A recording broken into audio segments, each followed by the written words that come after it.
ഇപ്പോഴും എൻ്റെ ഉറച്ച വിശ്വാസം അർജുനൻ ജീവനോടെ തന്നെ തിരിച്ച് ജീവിതത്തിലേക്ക് ആ അച്ഛൻ്റെയും അമ്മയുടെയും ഭാര്യയുടെയും മക്കളുടെ അടുത്തേക്ക് വരും എന്ന് ഉറപ്പുണ്ട്.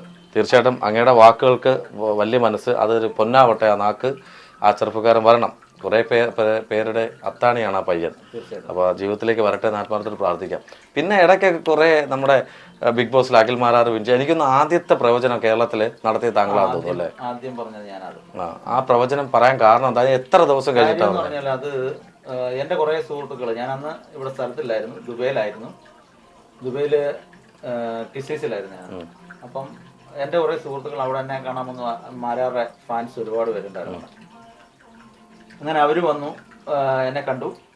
അപ്പം അതിലൊരാൾ അവിടുത്തെ ചാനൽ കൈകാര്യം ചെയ്യുന്ന ആളായിരുന്നു. അദ്ദേഹമാണ് എൻ്റെ അടുത്ത് ചോദിച്ചത്. ഞാൻ പറഞ്ഞു, മാരാർ എൻ്റെ നാട്ടുകാരനാണ്, നമ്മുടെ ബാല്യകാലം മുതൽ അറിയാവുന്ന ഒരു പയ്യനാണ്, വളരെ മിടുക്കനാണ്, അയാൾ പല കാര്യങ്ങൾ ചെയ്തിട്ടുള്ള ഒരാളാണ്.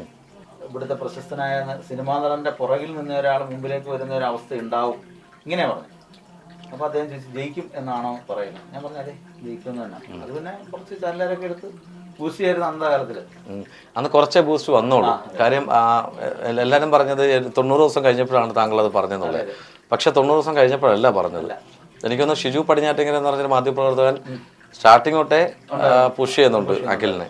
നമുക്കെല്ലാം സന്തോഷമാണ്, അഖിൽ വിൻ ചെയ്യുന്നതിനകത്ത് നമുക്കെല്ലാം സന്തോഷമാണ്.